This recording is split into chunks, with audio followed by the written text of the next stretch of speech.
Wow. First and foremost, we're going to give all praises, glory, and honor to To Yahweh, Yahweh, Bahashem, Yahweh Shai, Bahashem Rakakadash. that belongs to the elders and apostles of Great Millstone, who taught us this truth and rule well. And shalom to the hopeful elect tuning in. Yahweh Bashem Yahweh Shai Barakatham. Alright, brothers out here, Men of Our 12 West Coast with the Men of Our 12 Las Vegas, in the spirit, doing a quick little lesson. Alright, dealing with the wars that's happening, man. You know what I'm saying? And basically, this is in the wake of, the assassination of Iranian's nuclear scientists. You know, it seemed to stir a lot of things up, man. The nations are getting roused up, and that's ultimately the time that we're in, because here it is. You have the mark of the beast, in fruition. Brothers is in the spirit with the mark of the beast, but on the other side of the world as well, you have other prophecies speaking through as well. It's mainly that the World War III, the battle, in the valley of Yahweh Shaphat, where Yahweh Shemal Shai, he's stirring up all these nations for war. All right. So, first scripture we're going to bring out, without further ado, is the book of Ecclesiastes, chapter 3.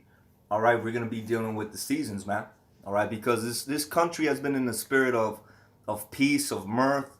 They think that it's all been going good. And that's really because, it's due to the bread and games, because America is, a modern day, reincarnation of Rome. And one of the things that Rome had back in the day was bread and games, and they used bread and games, to keep the people distracted. Everybody's in a state of feasting. You got the, back then you had gladiator fights, and you had gladiators that were famous the same way, now, this weekend we had a fight with two famous gladiators, in the reincarnation, Mike Tyson, Roy Jones Jr., but everybody sucked into that, bread and games spirit. Only the watchmen of Israel, all right, the real watchmen of Israel, all right, starting with the elders and apostles of Great Millstone on down, we're watching the times, all right, and we're starting to see that the times that we're in, if anything, brother, get Habakkuk chapter 2, all right, the times that we're in, all right, we're starting to understand that it is the end of a season, all right, it is the end of a time, all right. So the book of Ecclesiastes, chapter 3, verse 1, to everything there is a season, and at a time to every purpose under heaven. All right. So to everything there is a season, and a time to every purpose under heaven. All right. So we're getting ready to go into the time of war. All right. Because of everything that's happening. And ultimately, it's really the time of Jacob's trouble. All right. So verse 2, a time to be born and a time to die, a time to plant and a time to pluck up that which is planted. All right. Because see, here in Babylon, man, for the last few decades, man, these Babylonians, man, they had it easy. All right. They had it easy with all, the first world, first world technology, first world, way of living. You know what I'm saying? The American dream, trying to seek out that American dream, even though it's all a snare to them, because at the end of the day, they all just became, everybody in Babylon is slaves, man, working for that illusion, but either way, they still had a time of ease. All right. But Yahweh Shem Shai is getting ready to bring great tribulation upon this wicked kingdom.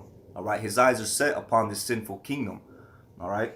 So it reads, all right, verse 3, a time to kill and a time to heal, a time to break down and a time to build up.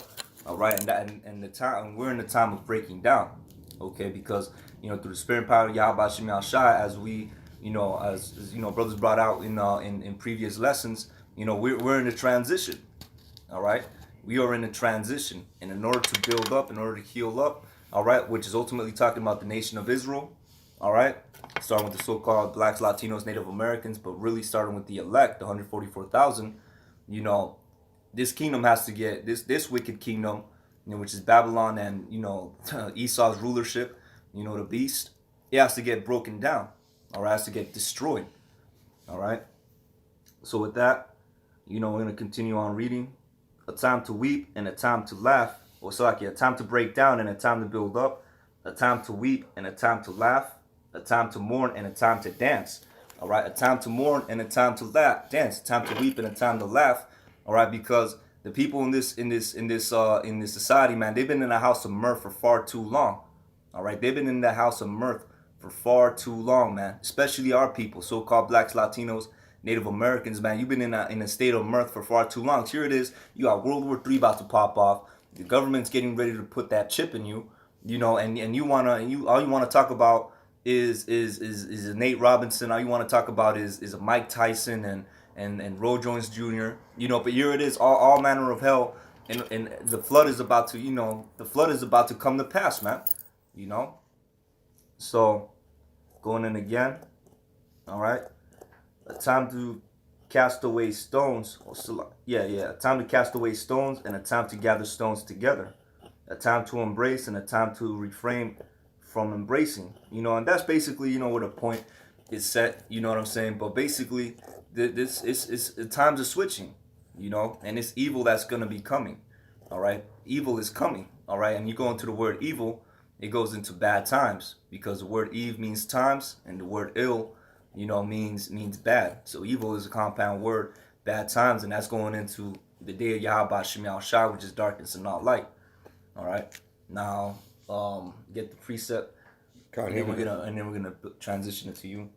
2 and 1. Yeah, 2 and 1. All right. The book of Habakkuk, chapter 2, verse 1, and it reads, "I will stand upon my watch and set me upon the tower, and will watch to see what he will say unto me, and what I shall answer when I am reproved.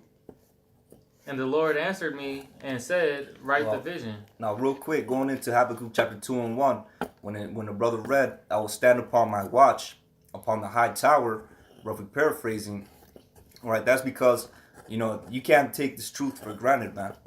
All right, this truth is the best thing to be in, because Yahweh Shem Yahushua gave you the eyes to see and the ears to hear, all right, and the minds to perceive, like the scriptures say, book of Amos, chapter 3, surely Yahweh Shem Yahushua doeth nothing, but he revealed his secrets unto his servants the prophets. Now the prophets is out here on the watch, man. All right, we're on a high tower because ultimately, man, and it's not to boast, but we are on a higher level than the people of the world, man. And that's why the government wants to come down with great wrath, but we are on a higher level than the people of this world, and we see the days that are coming. All right, we see the days that are coming, and that's why we out here, we do the lessons, and we on the highways and hedges to warn our people, blow that trumpet as we are instructed to do in the scriptures. All right, and bid the people to the marriage. You know what I'm saying? That's dealing with the gathering of the elect coming into the truth. All right. All right, chapter 2, verse 2. "And the Lord answered me and said, write the vision, and make it plain upon tables, that he may run that readeth it." God, now, like the brother just read, all right, he said, write the vision and make it plain upon tables, that he may run that readeth it. Because ultimately what we're doing is we are decoding the dark sayings. All right, we are bringing out, what was the dark sayings, and we are teaching them, to basically teaching it, to the world, that the elect may come in. All right, because as the scriptures say, man, the 2/3 of our nation, they're not going to get this truth. All right, the other nations, it's not for them, but it's for the remnant to be sealed, because of the times it's about to pop off. All right. Verse 3, "For the vision is yet for an appointed time, but at the end it shall speak and not lie. Through it tarry, wait for it, because it will surely come, it will not tarry." Con, because that's the thing too. When that season of war, when that season of America being judged, all right, Yahweh Shem Yahushua sending all the plagues to Babylon, when that season comes, it's not gonna tarry, man. All right, it's not going to tarry. It's gonna pop off, and once the ball gets rolling, there's nothing gonna stop it from There's nothing gonna stop it from rolling. All right, there's nothing gonna stop it from rolling once the ball starts rolling. All right, so all these people out here, they're gonna be caught unawares. Like it says in the book of Matthew, chapter 6. Where it says they were eating there in a state of mirth. Roughly paraphrasing, until the flood came and took them all away. But yeah, you got it now, brother. And these are, Salakia, not to cut you off, but these are the times that we're coming into. All right, these are the times that we're coming into, and we're gonna bring out, the prophecy that's manifesting itself in across the world, dealing with the battle of the valley of Yahweh Shaphat, how Yahweh Shem Yahushua is gonna raise up all these nations, and he's gonna send them to the valley of Yahweh Shaphat, to judge them all. Con,